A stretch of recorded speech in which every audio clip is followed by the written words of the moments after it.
குருசினில் தொங்கியே குருதியும் வடிய கொல்கதா மலை தனிலே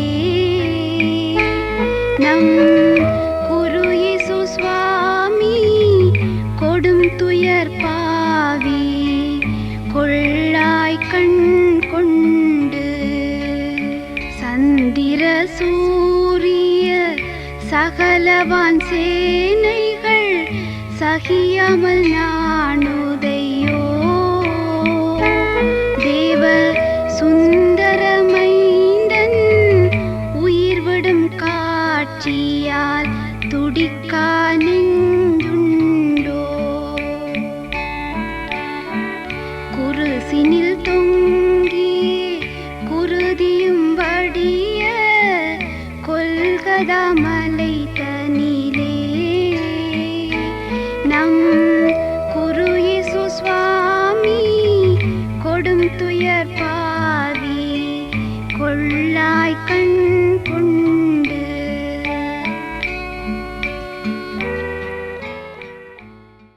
கர்த்தருக்குள் அன்பானவர்களே, அனுதினமும் கிறிஸ்துவுடன் தியான வேளைக்கு உங்களை அன்புடன் அழைக்கிறோம். இன்றைய தியானத்திற்கான வேத வாசிப்பு சங்கீதம் 86 அதிகாரம் வசனங்கள் 1 முதல் 17 வரை. தியானத்தின் தலைப்பு மனதை ஒருமுகப்படுத்து. கர்த்தாவே, உமது நாமத்திற்கு பயந்திருக்கும்படி என் இருதயத்தை ஒருமுகப்படுத்தும். சங்கீதம் 86 அதிகாரம் வசனம் 11. இருதயத்தை ஒருமுகப்படுத்துவது என்பது சிலருக்கு கடினமான விஷயம்தான். ஆலயத்திலே ஜெபத்திலும் இருப்பார்கள், ஆனால் அவர்களது இருதயமும் சிந்தனைகளும் வேறெங்கோ இருக்கும். ஒரு முறை வீடியோ காட்சிகளை பார்த்து கொண்டிருந்த ஒரு பெண்மணி அதிலே மழை பெய்வதைக் கண்டு திடீரென ஐயோ, துணிகள் வெளியில் போட்டேனே என்று அவசரமாக எழுந்து ஓடியதைக் கண்டு அனைவரும் சிரித்தனர். நீங்கள் படத்தை பார்க்கிறீர்களா அல்லது வெளியில் காய்ந்து கொண்டிருக்கும் துணிகளை குறித்த சிந்தனையோடு இருந்தீர்களா என கேலி செய்தனர். இங்கே சங்கீதக்காரன் உமது நாமத்துக்கு பயந்திருக்கும்படி என் இருதயத்தை ஒருமுகப்படுத்தும் என்கிறார். கர்த்தருக்கு பயப்படும் பயத்தை நோக்கி நமது இருதயத்தை ஒருமுகப்படுத்தாத விடத்து நாம் வழிவிலகி போவதை தடுக்க முடியாது. நமது வாழ்க்கை பாதையில் அநேக தேவைகள் நம்மை சுற்றிலும் வரும். அதை நிறைவேற்ற சில தவறான பாதைகளையும் நாடுகின்ற சந்தர்ப்பங்களும் ஏற்படும். எனவே எப்போதும் கர்த்தரின் நாமத்துக்கு பயந்திருக்கும்படிக்கு நமது இருதயத்தை நாம் ஒருமுகப்படுத்தாது போனால் நாமும் தவறிவிடக்கூடும்.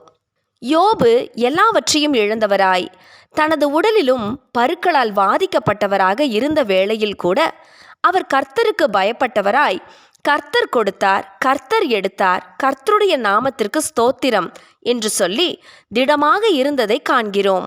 ஆனால் அந்த நேரத்திலும் அவரது மனைவியாலேயே அவருக்கு சோதனை வந்தது. அவள் யோபுவின் மனதை சோர பண்ணும் பொருட்டு பேசுவதை காண்கிறோம். இன்னமும் தேவன் மேல் நம்பிக்கையாய் இருக்கிறீரோ? தேவனை தூஷித்து ஜீவனை விடும் என்று அவனது இருதயத்தை சோர பண்ணி தேவன் மேலுள்ள விசுவாசத்தை தளர பண்ணி கர்த்தருக்கு பயப்படும் பயத்தை விட்டு அவனை விலக்கிவிடத்தக்கதாய் பேசினாள். யோபுவோ அவள் பேச்சுக்கு இடம் கொடாமல் கர்த்தரிடத்திலிருந்து நன்மையை பெற்ற நாம் தீமையையும் பெற வேண்டாமோ என்று சொல்லி யோபு தனது இருதயத்தை கர்த்தருக்கு பயப்படும் பயத்துடன் ஒருமுகப்படுத்தியதை காண்கிறோம். எந்த சூழ்நிலையிலும் தேவனுக்கு பயப்படும் பயத்தை நோக்கியே நமது இருதயத்தை ஒருமுகப்படுத்துவோம் ஆக.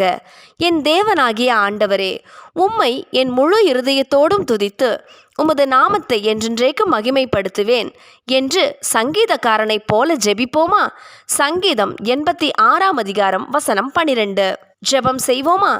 அன்பின் பிதாவே, எங்கள் சிந்தைகள் எண்ணங்களை ஒருமுகப்படுத்தி ஜெபிக்க எங்களுக்கு உமது வல்லமையை தந்தருளும். ஆமேன்.